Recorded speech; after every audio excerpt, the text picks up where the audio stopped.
اعوذ باللہ من الشیطان الرجیم بسم اللہ الرحمن الرحیم۔ آج ہم سنیں گے یتیم بچی کی ایمان افروز نصیحت۔ ایک دلچسپ حکایات۔ حضرت حماد بن سلمہ رحمۃ اللہ تعالی علیہ فرماتے ہیں کہ ایک مرتبہ سردیوں کے موسم میں موسلادھار بارش ہوئی۔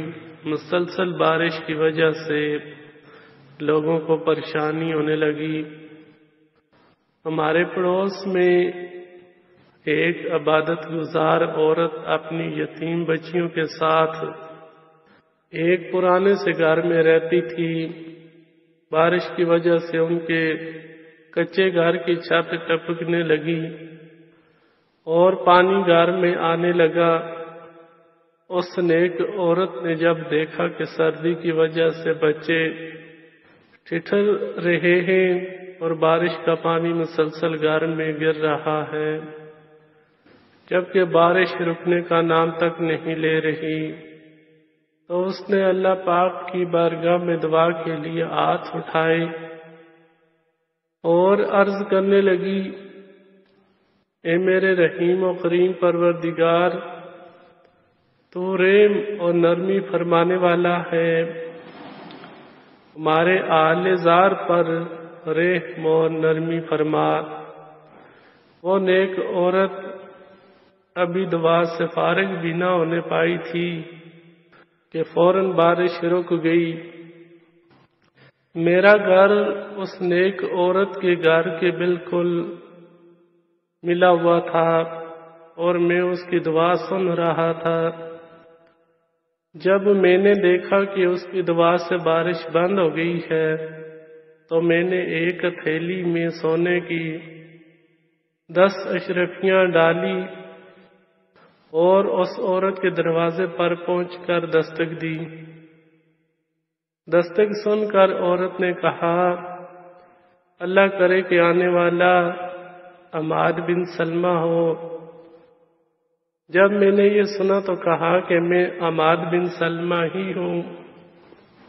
میں نے تمہاری آواز سنی کہ تم دعا میں اس طرح کہہ رہی تھی کہ نرمی فرمانے والے پاک پروردگار نرمی فرما۔ تو بتاؤ کہ اللہ پاک نے تم سے نرمی والا کیا معاملہ فرمایا؟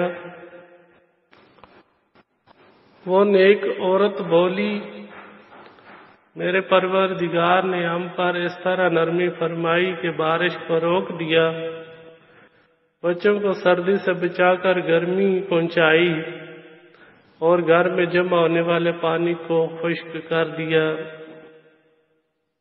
یہ سن کر میں نے سونے کے اشرفیوں والی تھیلی نکالی اور کہا کہ یہ کچھ رقم ہے، اسے تم اپنی ضرورت میں استعمال کرو۔ ابھی وہ ہمارے درمیان یہ گفتگو ہو ہی رہی تھی کہ اچانک ایک بچی ہمارے پاس آئی۔ اس نے ان کا پرانا سا کرتا پہنا ہوا تھا جو ایک جگہ سے پھٹا ہوا تھا۔ ہمارے پاس آ کر وہ کہنے لگی، اے حماد بن سلمہ، کیا آپ یہ دنیا کی دولت دے کر ہمارے اور ہمارے پیارے اللہ عز و جل کے درمیان پردہ عائل یعنی رکاوٹ پیدا کرنا چاہتے ہیں؟ ہمیں ایسی دولت نہیں چاہیے جو ہمیں پیارے اللہ رب العزت کی بارگاہ سے جدا کرنے کا سبب بنے۔ پھر اس نے اپنی ماں سے کہا، اے امی جان، جب ہم نے اللہ پاک سے اپنی مصیبتوں کی التجا کی تو اس نے فوراً ہی دنیا کی دولت ہماری طرف بھجوا دی۔ کہیں ایسا نہ ہو کہ ہم اس دولت کی وجہ سے اپنے مالک حقیقی کے ذکر سے غافل ہو جائیں اور ہماری توجہ اس سے ہٹ کر کسی اور کی طرف ہو جائے۔ پھر اس لڑکی نے اپنا چہرہ زمین پر ملنا شروع کر دیا اور کہنے لگی، اے ہمارے پاک پروردگار، ہمیں تیری عزت و جلال کی قسم ہم کبھی بھی تیرے در سے نہیں جائیں گے، ہماری امیدیں صرف تجھ سے ہی وابستہ رہیں گی، ہم تیرے ہی در پہ پڑے رہیں گے اگرچہ کہ ہمیں دھتکار دیا جائے، لیکن پھر ہم بھی تیرے در کو نہیں چھوڑیں گے۔ پھر اس بچی نے مجھ سے کہا کہ اللہ پاک آپ کو اپنی حفظ و ایمان میں رکھے، برائے کرم آپ یہ رقم واپس لے جائیں اور جہاں سے لائے ہیں وہاں رکھ دیں، ہمیں اس دولت کی کوئی ضرورت نہیں، ہمیں ہمارا پالنے والا خدائے پاک کافی ہے، وہ ہمیں کبھی مایوس نہیں کرے گا، ہم اپنی تمام ضرورتیں اسی پروردگار کی بارگاہ میں پیش کرتے ہیں، وہی ہماری ضرورتوں کو پورا کرنے والا ہے، وہی تمام جانوں کا پالنے والا اور ساری مخلوق کا حکم والی ہے۔ کتاب عیون الحکایات صفحہ نمبر 181۔